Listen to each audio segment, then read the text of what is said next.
मण्डपे मध्ये पुष्पगमासने मणिमये वीरासने सुस्थितम् अग्रे वाचयति प्रभञ्जनसुते तत्त्वं मुनिभ्यः परम् व्याख्यान्तं भरतादिभिः परिवृतम् रामं भजे श्यामळम् मनोजवं मारुततुल्यवेगम् जितेन्द्रियं बुद्धिमतां वरिष्ठं वातात्मजं वानरयूथमुख्यं श्रीरामदूतं शिरसा नमामि। धर्मात्मा सत्यसन्धश्च रामो दाशरथिर्यदि पौरुषे च प्रतिद्वन्द्वः सरैनं जहि रावणिम्। श्री सीता लक्ष्मण भरत शत्रुघ्न हनुमत्समेत रघुनंदन परब्रह्मणे नमः। வேரி மாறாத பூமேலிருப்பாள் நாயகன் புலங்கழல் போற்றும் பொன்மலச் செம்மல்காள். நேற்றைய தினம் மூத்தவன் உயிருடன் இருக்கையிலே இளையவன் மகுடன் கூடுவது மிக பிழையான செயல் என்று அரசேற்பதை உதறி நால்வகை படைகளும் தன்னை தொடர்ந்து வர ஸ்ரீராமனை அழைத்து வந்து முடிசூட்டி வைக்க பாரிக்கின்ற திருவுள்ளத்தினாய் பரதாழ்வான் கங்கை கரையிலே வந்து தங்க தென்கரையிலே நின்றிருந்த குகப்பெருமான் இந்த பரதன் ராமனை அடியோடு அழித்து அரசை தானே ஆள வேண்டும் என்ற பேரவாவினாய் வந்துள்ளான் என்று கருதி அந்த தன்னுடைய தோழர்களிடத்திலே ராமனின் மீது தனக்கிருந்த அன்பு நன்றாக வெளிப்படும்படியாக குகப்பெருமான் பேசுகின்றான். அந்த ராமன் என்னை பார்த்து தோழன் என்று சொன்னானே, அந்த வார்த்தைக்கு ஈடாக உலகத்திலே யார் எதை தர முடியும்? அப்படிப்பட்ட ராமனுக்கு இந்த பரதனோடு நேருகின்ற போரிலே உயிரை தந்தாவது அந்த பரதனை பெருமானிடம் போக விடாமல் செய்ய வேணும் என்று பேசி மேலும் சொல்லுவான். முன்னவன் என்று நினைந்திலன் மொய்பூலி அண்ணானோர் பின்னவன் நின்ற நான் என்றிலவை பேசானேன் என்னிவன் என்னை இகழ்ந்ததி வெள்ளை கடந்தன்றோ மன்னவர் நெஞ்சினில் வடர் விடும் சாரம் பாயாவோ. தோழர்களே, இந்த பரதனுடைய அசட்டு துணிச்சலை பாருங்கள். பொதுவாக மூத்த தமையன் தகப்பனுக்கு சமமானவன் என்று சாஸ்திரங்கள் ஓதியிருக்க அந்த சாஸ்திரங்களை தெளிவாக கற்றவனான பரதன் தான் பொறப்போவது தன்னுடைய தந்தைக்கு சமானனான தமையனோடே என்றாவது எண்ணி பார்த்தானா? அல்லது அந்த ராமனை தன்னால் நெருங்க முடியுமா? புலியனைய வீரனான இலக்குவன் பெருமானுக்கு காப்பாளனாக நிற்கும் பொழுதும் காகுத்த நம்பியின் அருகே தான் நெருங்க முடியுமா என்பதையாவது இவன் யோசித்து பார்த்தானா? போகட்டும், ராமன் லக்ஷ்மணனுக்கு எப்படி தமையனோ அதேபோல் பரதனும் தமையனாகையாலே அண்ணன் தம்பிகள் எப்படியோ போகட்டும் என்று இலக்குவன் ஒதுங்கலாம். ஆனால் ராமனை பாதுகாப்பதற்கு அவனுடைய தம்பியான குகன் என்ற ஒருவன் இங்கு இருக்கிறேன் என்பதை இந்த பரதன் எப்படி மறந்தான்? பின்னவன் நின்றானன் என்றிலன் அன்னவை பேசானேல் என்று இவன் கூற, உடனே ஒரு முதியவர் சொல்லுகிறார், அவன் உயர்ந்த அரசகுலத் தோன்றன், நீ கானகத்து வேடன், நீ பரதனை எப்படி தீண்டுவாய் என்று கேட்க, பரதன் கூறுகிறான், உயர்ந்த வேதியனை தாழ்ந்தவன் தீண்டக்கூடாது என்பதை ஒப்புக்கொள்ளுகிறேன். தாழ்ந்தவன் ஒருவன் கை வில்லினாலே அம்பை தொடுத்து விட்டால் அந்த பானம் கூட உயர்குலத்தானை தீண்டாதா என்ன? மனிதன் வேண்டுமானால் உயர்குலத்தோன் தாழ்குலத்தோன் என்று பிரிவுகளை ஏற்படுத்தி ஒருவனை ஒருவன் தீண்ட தகாதவன் என்று வரையறை வகுத்து வைத்திருக்கலாம்.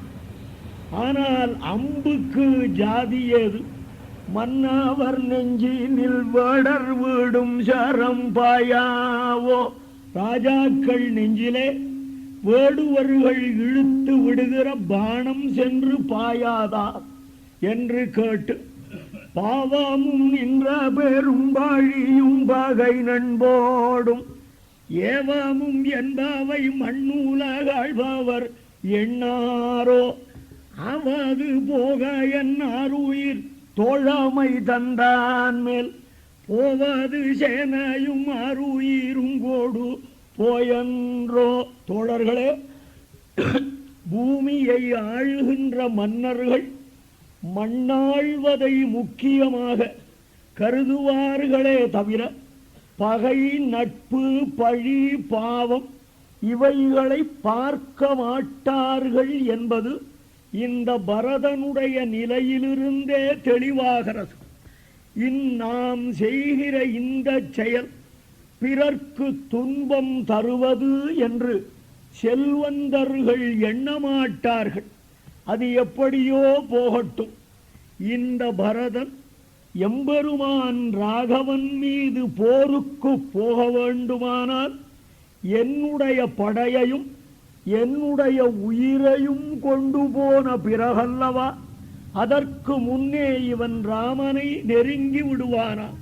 அப்புறம் பேசுறான், அருந்தவம் என் துணையாள இவன் புவி ஆழ்வானோ, மருந்தே நீ நன்றுயிர் வன்புகள் கொண்டு பின் மாயேனோ, பொருந்திய கண்மயுகந்தவர் தம்மோடும் போகாதே, இருந்தது நன்று கழிக்கிறான் என்கட நின்றோடே.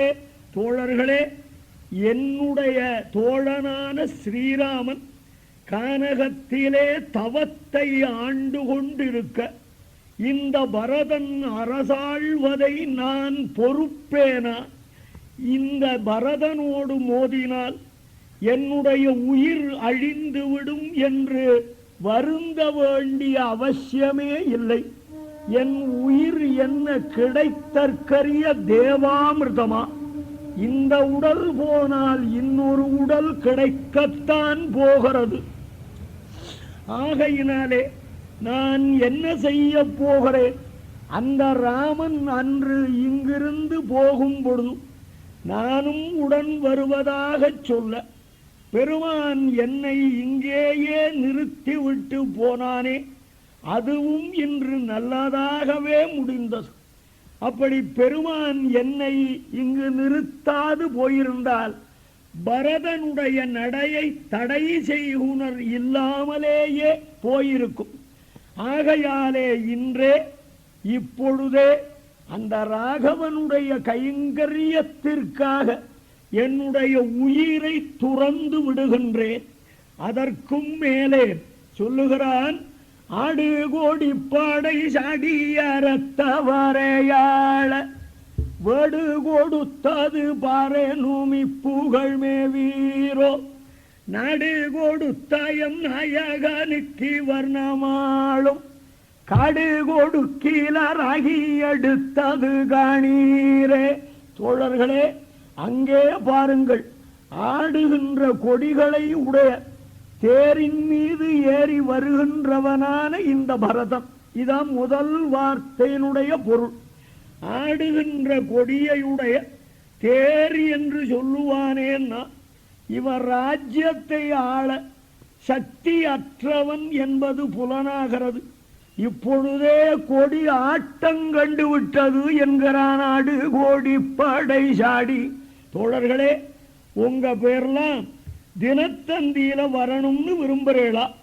அப்படி வர வேண்டுமானால் இந்த பரதனுடைய படையை ஒழித்து கட்டி ராமனுக்கு ராஜ்யத்தை அளிப்போமானால் பேப்பர்ல ராமனுக்கு ராஜ்யம் தந்தது வேடுவர்கள் அல்லவா என்று நம்மை புகழ்வார்கள்.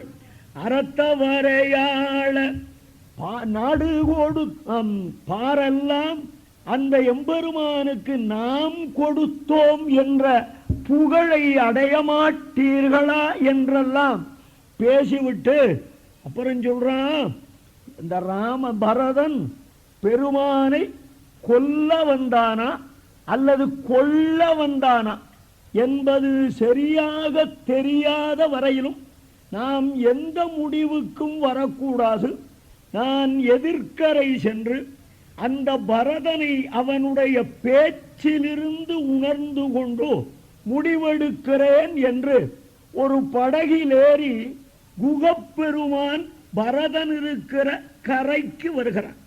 அதற்குள்ளே சுமந்திரன் பரதனுக்கு எதிர்க்கரையிலே கையை காலை வீசி பேசிக்கொண்டிருந்த அந்த குகனை அறிமுகப்படுத்துகிறான் மிக அருமையாக. கங்கையிரு கரையுடையான் கணக்கிறந்தனாவாயான்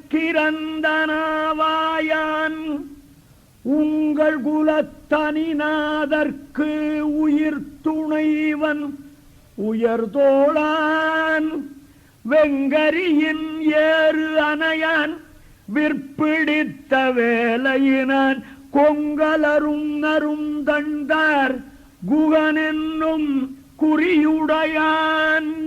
பரதா, இவர் யார் தெரியுமா? கங்கையின் இருகரையிலும் அரசாளுகின்ற மகாராஜா இவர். ஆறு குகப்பெருமான். இவரிடத்திலே எண்ணி முடிக்க முடியாத அளவுக்கு ஓடங்கள் இருக்கின்றன. உங்கள் குலம் முதலான ஸ்ரீராமனுக்கு உயிரணைய தோழன் இவன். மலை போன்று உயர்ந்த தின் தோள்கள் படைத்தவன் இவன். மிக அதாவது என்ன சொல்லுகிறான், ஸ்ரீராமனாக பகவான் அவதாரம் பண்ணின காலத்திலே எல்லா தேவர்களும் உலகிலே வந்து பிறந்தார்கள். தேவசேனாதிபதியான முருகப்பெருமான் யாராக வந்து பிறந்தான் என்றால் இந்த குகனாக வந்து பிறந்தான். கங்கையிரு கரையுடையான் அவர். கணக்கிறந்த வாயான் அவர். நாவாய் ஒருபதாங்க. கணக்கிற 6 முகம் 12 திருக்கரங்கள் அல்லவா. கணக்கு இறந்த வாயான். உங்கள் குல தனிநாதன் விஷ்ணு. அவனுக்கு உயிர் துணைவன் மருமக பிள்ளை. உயர் தோளான் ஸ்கந்தன். அவன் திருநாமமே அதுதான். ஆகையினாலே சுப்பிரமணிய சுவாமிதான் குகப்பெருமானாக வந்தாரோ என்று ஐயுறலாம்படி கம்பன் ஒரு பாடலை அமைத்தான் என்று நம்முடைய நெஞ்சில் நாம் கொண்டு பார்க்கின்றோம். அதுக்கு மேலே உன்னை காண வேண்டி அவன் படகிலேறி வருகிறான்னு சுமந்திரன் அறிமுகப்படுத்த பரதாழ்வான் சொல்லுகிறான், என்னுடைய தமையனாலே குகப்பெருமான் தம்பி என்று ஏற்கப்பட்டு விட்டான். ஆகையாலே தமையனை காண தம்பி போவதுதான் முறையே தவிர தம்பியை நாடி தமையன் வரும் வரை இருப்பது தம்பிக்கு அழகல்ல. ஆகையால் நானே போகிறேன் என்று பரதாழ்வான் குகப்பெருமானை காண விரைந்து வருகிறான். அதற்குள்ளே கரையேறின குகப்பெருமான் அங்கே கிடந்தது ஒரு கற்பாறை, ஒரு குன்று. அதன் மீது ஏறி நின்று பரதாழ்வான் வருகிற காட்சியை பார்க்கின்றார். இவன் எந்த நிலைமையில இருக்கான்? பரதன் வர்க்கலையினுடையானை மாசடைந்த மெய்யானை நற்கலையின் மதியன்ன நகையிழந்த முகத்தானை கற்கனிய கனிகின்ற துயரானை கண்ணுற்றான் விற்கையினின்றிடை வீழ விம்முற்றோ நின்றொழிந்தான். இந்த குகப்பெருமான் பரதன் எப்படி வந்திருப்பான் என்று கருதினான் தெரியுமா? கைகேயி பெற்று தந்த அரசை ஏற்றுக்கொண்டு அரசகுமாரனாக அணிபல அணிந்து வருவான் என்று கருதி இருந்தான். ஆனா இவன் பார்க்கிற போது அந்த பரதாழ்வான் ஸ்ரீராமனை போல நாருடை உடுத்திய திருமேனியனாக வருகிறான். திருமேனி எல்லாம் எம்பெருமானை நினைந்து நினைந்து தரையிலே படிந்து படிந்து புழுதி படிந்து கிடக்கிறது. சிரிப்பு என்பதே திருமுகத்தில் இல்லாதவனாக துன்பமே தருகின்ற ஒரு கோலத்தோடு வருகின்றான். இத பார்க்கிறான் குகன். அங்கு கம்பன் அற்புதமாக சொல்லுகிறான். இந்த பரதனுடைய அவல நிலையை குகப்பெருமான் சிறிது நேரம் கண்டுவிட்டு அப்படி குனிஞ்சு பார்க்கிறான். இவன் ஏறி நின்ற கல் குன்றை காணவில்லை. அது நீராகி ஓடுகிறதாம். பரதனுடைய அவல நிலை கண்டு கல் கனிய அப்படி கல்லு நீராகி ஓடுகிறது. கல்லு நீரானது பெரிதல்ல. குகப்பெருமான் திருக்கையிலே கடினமான ஒரு வில் வைத்திருந்தானே, அந்த வில்லும் அவன் திருக்கையில் நின்று நழுவி தரையிலே விழுந்தது.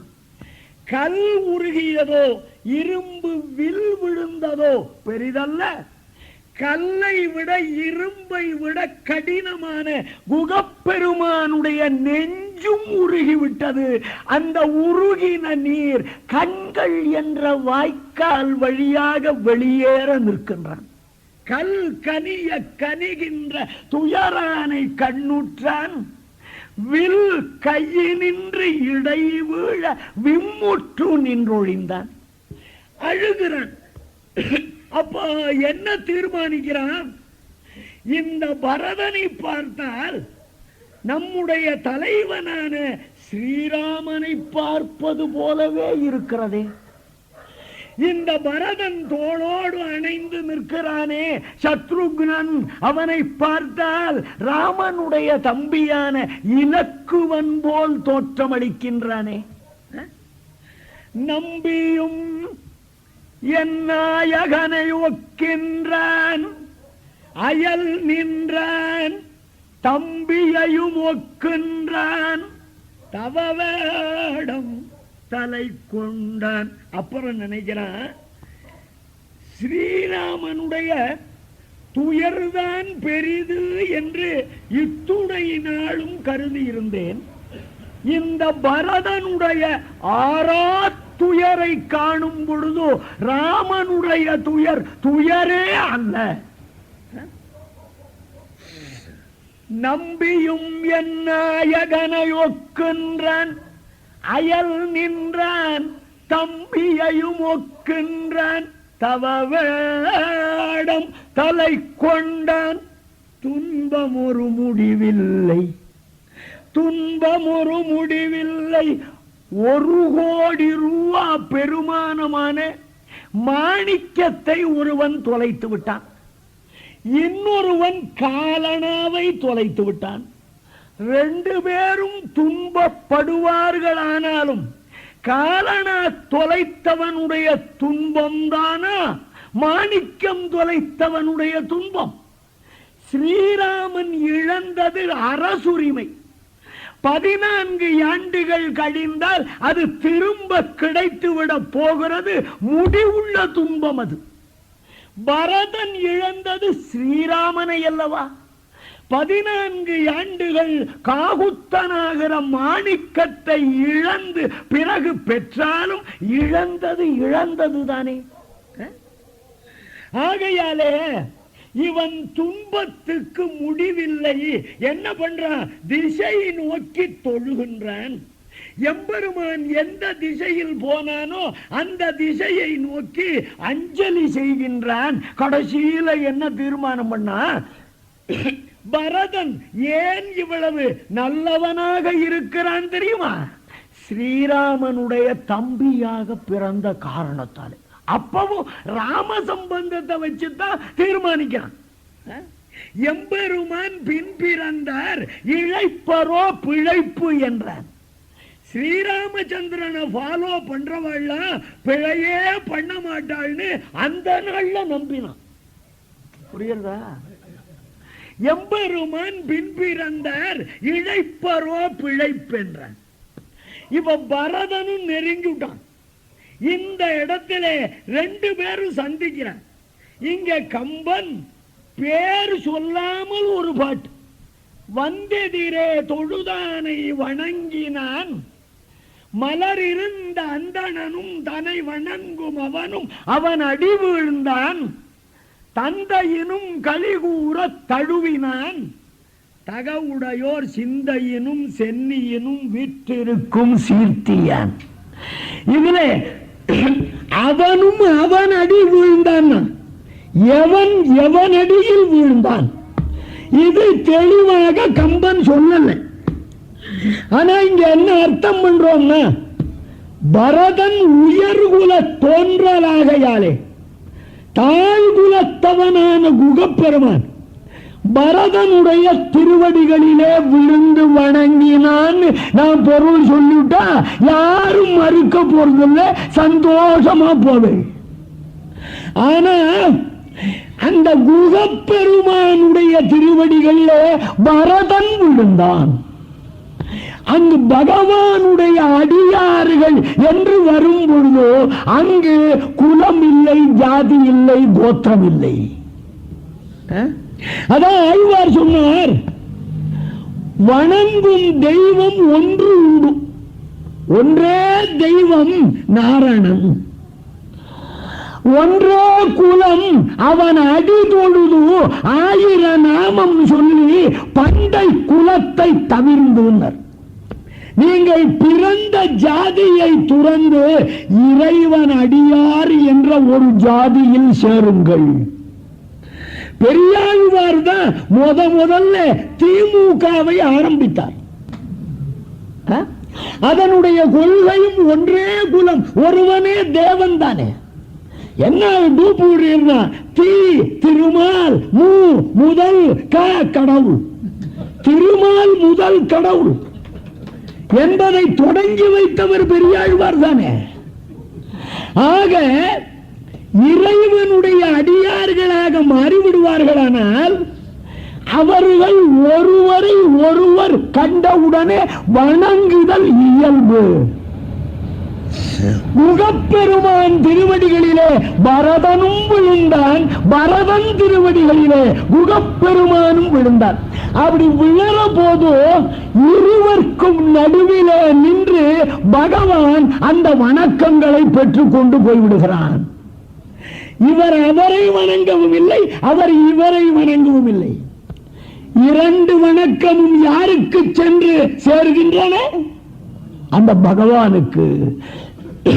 இந்த பரதனே சொல்ல போற, இலக்குவர்க்கும் இளையவர்க்கும் எனக்கும் மூத்தோன் என்று கோபெருமானை பற்றி பரதனே சொல்ல போகிறான். ஆகையாலே அயோத்தியிலிருந்து வந்து எதிரே தொழுகின்ற குகனை பரதன் தொழுதான். சிங்கிபேரபுரத்திலிருந்து வந்து எதிரே தொழுகின்ற பரதனை குகன் வணங்கினான். வந்து எதிரே தொழுதானை வணங்கினான். உண்மையாது எது ஜாதின்னு கண்ணனும் பெருமான் தூது போனான். அவதாரங்களுக்குள்ளேயே நனி சிறந்த அவதாரம் என்றால் ஸ்ரீகிருஷ்ண அவதாரம் தான். ராமாவதாரம் பூர்ணம், கிருஷ்ணாவதாரம் பரிபூர்ணம். அதனாலதான் ஆண்டாள் நாச்சியார் திருப்பாவை 24ஆம் பாட்டிலே எம்பெருமானுடைய செயல்களுக்கு பல்லாண்டு பாடுகிறாள். அன்று இவ்வுலகம் அளந்தாய் அடி போற்றி, உலகம் அளந்த திருவடிகளுக்கு பல்லாண்டு. சென்று அங்கு தென்னிலங்கை செற்றாய் திரள் போற்றி, பொன்ற சகடம் உதைத்தாய் புகழ் போற்றி, கன்று குணிலாய் எரிந்தாய் கடல் போற்றி. 5வது பதம் குன்று குடையாய் எடுத்தாய் குணம் போற்றி. மிச்ச 4க்கும் வீரம் திருவடி முதலானவைகளுக்கு பல்லாண்டு பாடியவள் கோவர்தன மலையை குடையாக எடுத்தானே அந்த செயலைத்தான் குணம் என்று குறிப்பிடுகிறாள். மிச்சதெல்லாம் குணம் இல்லையா? கவனிங்க. இந்திரன் மழை பெய்வித்தான், ஆக்களும் ஆவிளங்கன்றுகளும் ஆட்சிமார்களும் ஆயர்களும் நொந்தார்கள். இறைவன் ஒரு மலையை குடையாக சுமந்து நின்றான். இது ஒரு குணம். இது என்ன குணம்னா, தாய் இருக்கிறாள், அவளுக்கு ஒரு குழந்தை பிறந்திருக்கிறது. அந்த குழந்தைக்கு அவள் பாலூட்டி கொண்டிருக்கிறாள். மூத்த குழந்தை 1.5 வயசானது சவலை. அது என்ன பண்ணும்? தனக்கும் பால் தர வேண்டும் என்பதற்காக தாய் முதுகிலே அடிக்கும், கீரும், எல்லாம் பண்ணும். தாய் அந்த குழந்தையை அப்பால் படுத்துவதில்லை. முடிந்தவரை அடித்து விட்டு ஓயட்டும் என்று விட்டு தன்னுடைய காத்தல் தொழிலை, தன்னுடைய இளங்குழவிக்கு பால் தருகிற தொழிலையே செய்வது போல கண்ணனும் பெருமான் தாய். அவனுக்கு மூத்த மகன் இந்திரன். அவனுக்கு இப்பொழுது பிறந்த குழந்தைகள் இந்த ஆயர்கள். இந்த ஆயர்களை அவன் காத்துக் கொண்டிருக்கிறானே தவிர இந்திரனாகிற சவலை குழந்தை பசியின் கோபத்தினாலே மழை பெய்தால் கை ஓய்ந்தால் விடுகிறான் என்று காத்தலையே செய்து நின்றானே அந்த குணம் போற்றி. திருப்பாவையிலே எவ்வளவு ரகசியார்த்தங்கள்! எங்க பட்டத்து போய் நஞ்சியர் கேட்டாரா, அவன் கல்மழை பெய்வித்தான், இவன் கல்லை குடையாக தூக்கினான். இந்திரன் நீர்மழை பொழிந்திருந்தால் இவன் எதை குடையாக சுமந்திருப்பான் அப்படின்னு கேட்டாராம். பட்டர் சொன்னாராம், அவன் நீர்மழை பொழிந்திருந்தால் இவன் கடலை குடையாக எடுத்திருப்பான். புரியுதா? அப்படி கிருஷ்ணாவதாரம் என்பது பரிபூர்ணமான ஒரு அவதாரம். அந்த அவதாரத்தில் தூது போகிறான் எம்பெருமான். துரியோதனனை பார்க்க வருகிறான். அப்ப துரியோதனன் கேட்கிறான், கண்ணா உண்ணலாமான்? உண்டு விட்டேன். கண்ணா, பீஷ்ம துரோணாவதிக்கிரமிய மாம் செய்வ மதுசூதனா, ஒன்று நீ உணவருந்த வேண்டுமானால் ஞானியான வீடுமன் வீட்டிலே அருந்தி இருக்க வேண்டும். இல்லை குலத்தால் உயர்ந்த துரோணன் திருமாளிகையிலே உணவுண்டு இருக்க வேண்டும். அல்லது ராஜாதி ராஜனான என் அரண்மனையிலே உணவருந்தி இருக்க வேண்டும். ஞானமும் குலமும் செல்வமும் இல்லாத விதுரன் வீட்டிலே போய் தின்றாயே, இது நியாயமானா? அப்ப பெருமான் சொன்னா, விதுரனை விட சிறந்த பிராமண வேற எவனும் எனக்கு தெரியல. விதுரான்னானி புபுஜே சுச்சீனி குணவந்திச்ச. என்ன அற்புதமான வாக்கியம் தெரியுமா? துரியோதன, நீ சாஸ்திரம் படித்திருப்பாய். அந்த சாஸ்திரத்துல என்ன சொல்றது? சத்ரு வீட்டில் உண்ணாதே, சத்ருவுக்கு உணவு இடாதே. நம்ம கிட்ட சாட்ட பிறந்தா சத்ருவாவே ஆறாம், அது வேற. துஷதன்னம் நபோக்தவ்யம் துஷந்தம் நைவ போஜய. எதிரி வீட்டுல திங்கப்படாதா, அதனாலதான் உன் வீட்டுல சாப்பிடலன்னா. பெருமானே அது ஏன் உமக்கு எப்படி எதிரின்னா, பாண்டவான் துஷசே ராஜன் மம பிராணாதி பாண்டவா. நீ பாண்டவர்களை பகைக்கிறாய்னா, பாண்டவர்களை பகைத்தால் உனக்கு என்னன்னா, என் உயிரே அவர்கள் தான். தூது போயிட்டு திரும்புறான் உதங்கன் என்று ஒரு மகரிஷி. கிருஷ்ணா எங்க போயிட்டு வர? தூது போன. துரியோதன ஏதாவது அரசுரிமை தருவதாக சொன்னானா? எவ்வளவோ மன்றாடி கேட்டேன் உலங்கா, 5 கிராமமாவது கொடுன்னு கேட்டேன், மாட்டேன் என்று மறுத்து விட்டான். வேறு வழியின்றி போர் வேண்டி வந்தேன்.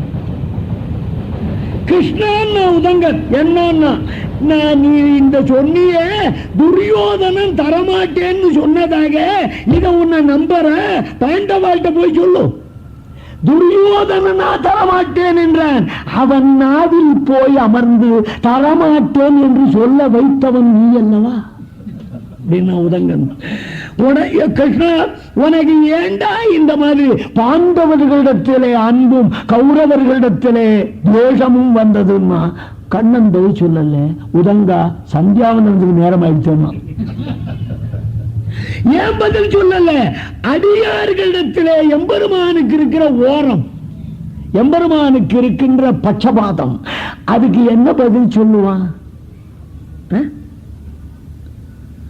2 கையும் இல்லாத ஒரு முடவனை ஆனை மேலேறி என்றால் ஏறப்போமோன்னு கேட்டாலும் தேசிகன்கிட்ட. பகவானே, ஞானம் குலம் 2ம் இல்லாத ஒருவன் அடைந்து விட முடியுமா?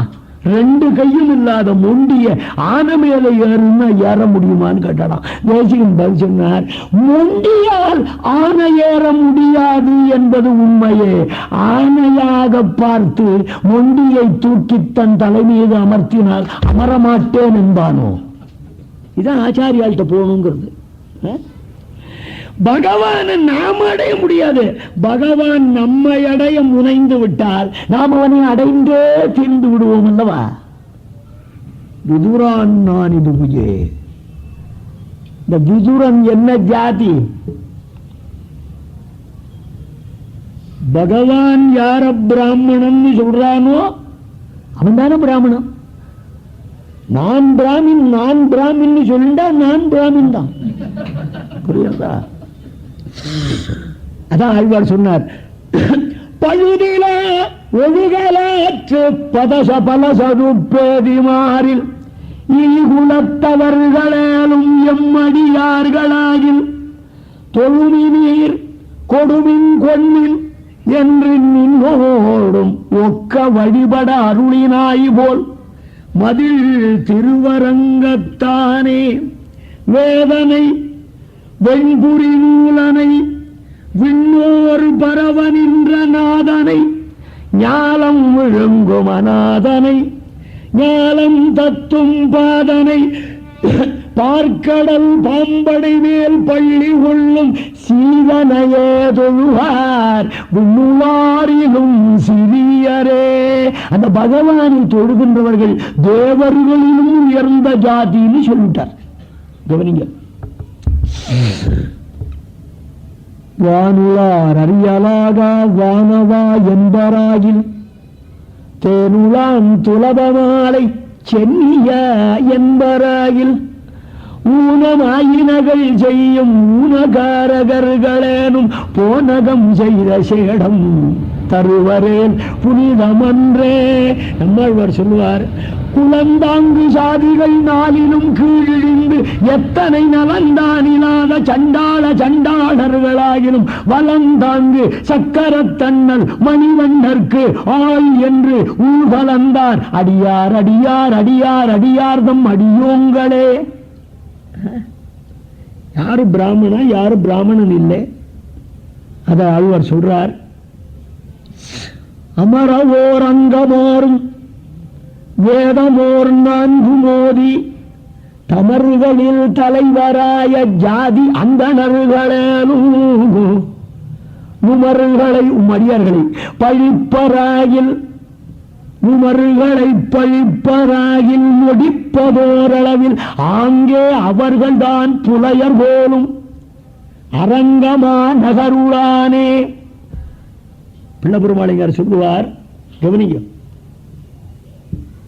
பாதியாய் அழுகிய கால் கையரேனும், அர்த்தம் சொல்ல மாட்டேன், பாதியாய் அழுகிய கால் கையரேனும் பழி தொழிலும் ஈழி குலமும் படைத்தாரேனும் ஆதியாய் அரவணையாய் என்பராயில் அவரன்றோ யாம் வணங்கும் அடிகளாவர்.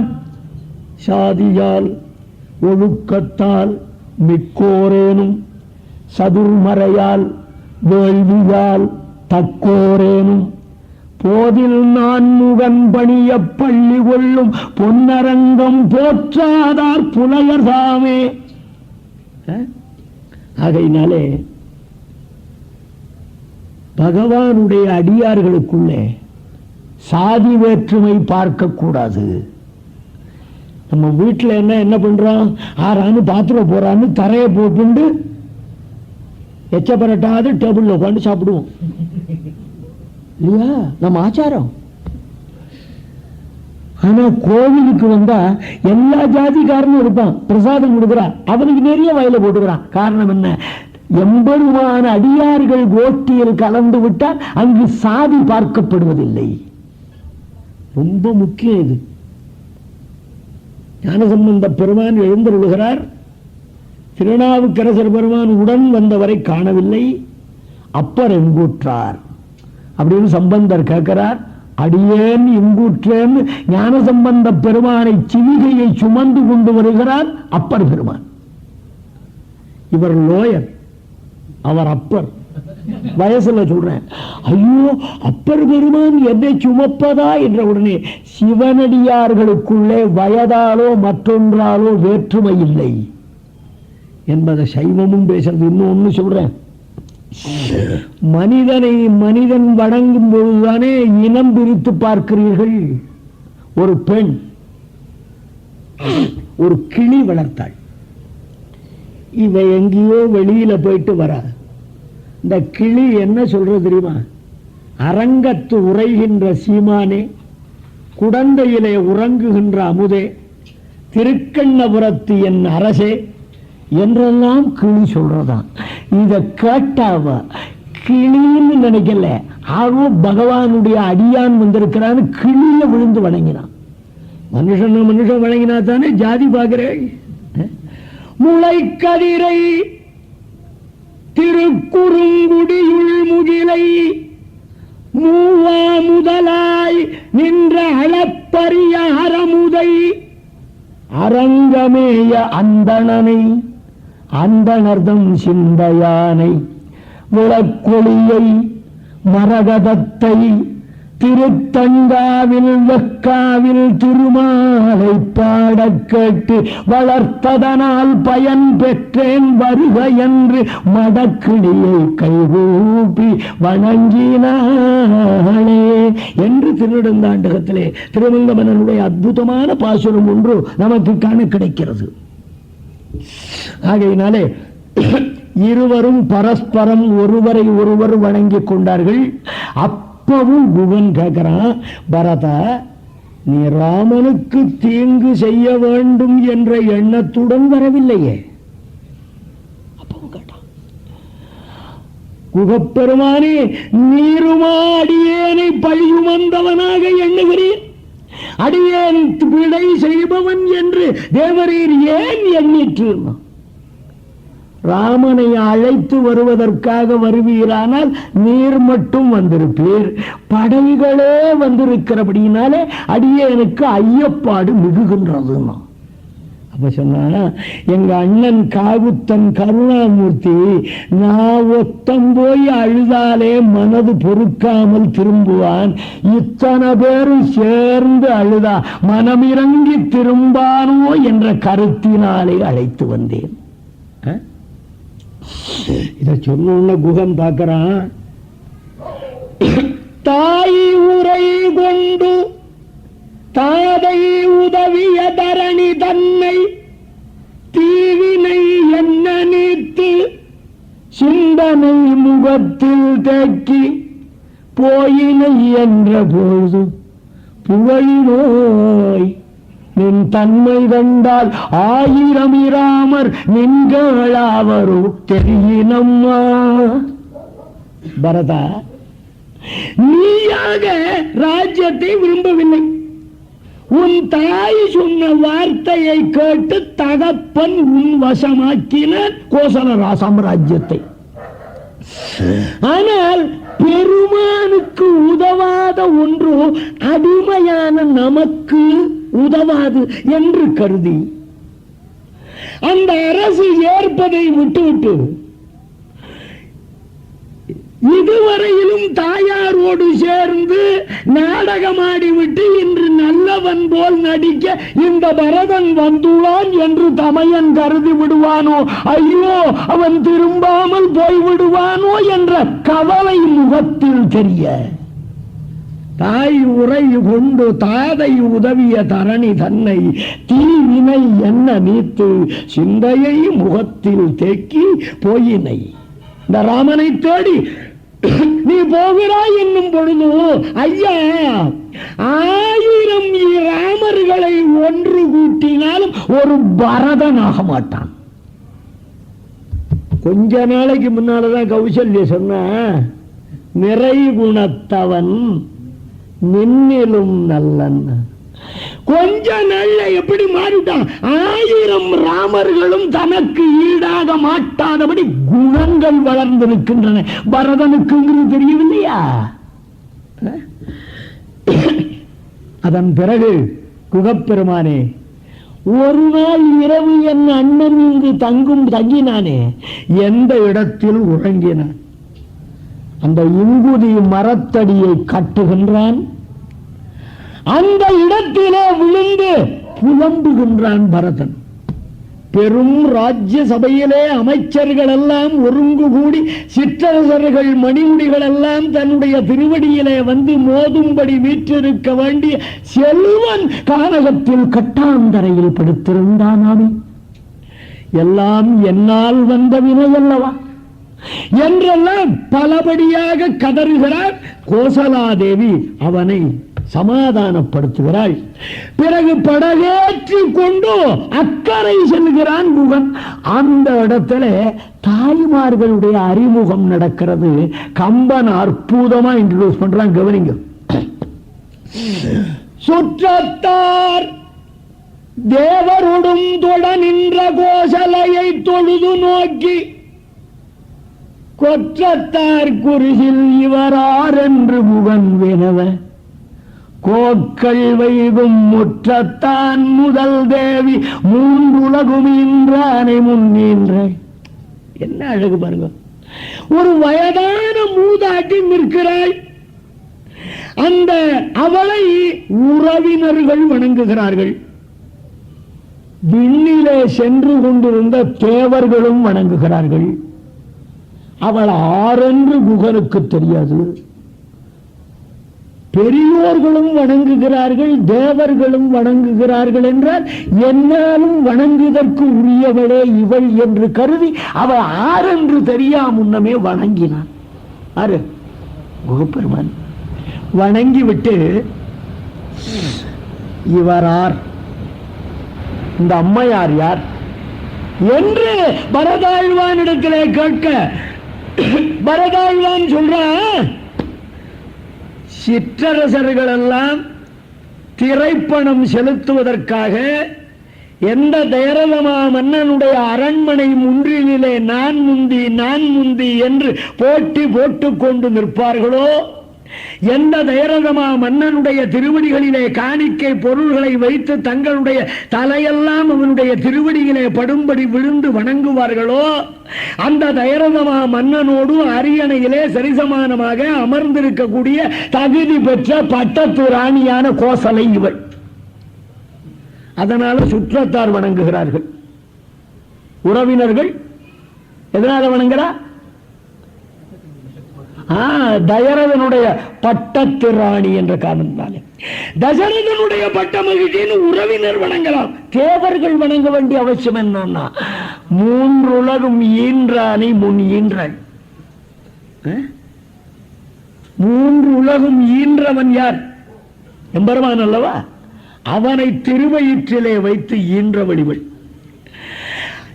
பாவியான நான் பிறந்தபடியினால் அந்த ராமனாகிற செல்வத்தை துறந்து நொந்திருக்கிற பெரியவள் இவள். அப்படின்னு இந்த பாட்டே அழகு. என்றாலுமே அடியும் இசை நடிது விழுந்து அழுவானை என்னையா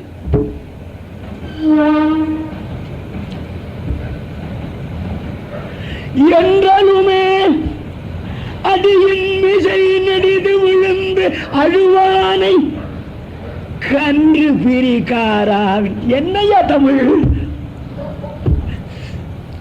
கன்று பிரிக்காராவின் துயருடைய கொடிவினவ, கன்று பிரிகாராவின் துயருடைய கொடிவினவ கழற்கால் மைந்தன் இந்துணை இவன் வீராகவனுக்கு இலக்குவர்க்கும் எனக்கும் மூத்தோன் குன்றனைய திருநெடுந்தோள் குகன் என்றான் இன்னின்ற குறிசில் என்றான். அக்ஷர லட்சம் கொடுக்கணையா. இதுக்கெல்லாம் உரை சொல்ல நமக்கு யோகியதை உண்டா? தெய்வத்தமிழ். அந்த திருமாலே வந்து இதற்கு பொருள் கூறினால் தான் உண்டே தவிர நம்முடைய அழுக்குடம்பு எச்சில் நாக்கால் என்றாலுமே இருந்தாலும் சொல்லணுமே. இப்படி பரதாழ்வான் கோசலா தேவியை பற்றி அறிமுகப்படுத்தின உடனே ஸ்ரீராமனை பயந்தெடுத்த பெரியவளான கோசலையினுடைய திருவடியிலே நெடுஞ்சாங்கடையாக விழுந்து ராமனை ஈன்ற தாயினுடைய திருவடிகளை தன்னுடைய கண்ணீரால் திருமஞ்சனம் ஆட்டுகிறான். என்றாலுமே அடியின் விசை நெடிது விழுந்து அழுவானை. இப்படி ஒரு காட்டாள் தன் காலில் விழுந்திருக்கானே, அவன் ஆறுன்னு தெரியல. ஆருக்கு அப்படின்னு நம்ம சொல்றோம், கம்மனால சொல்ல முடியல. கன்று பிரிகாராவின் துயருடைய கொடி, கன்றை பிரிந்த காராம்பசுவினுடைய துன்பத்தை அடைந்தவளான கௌசலை.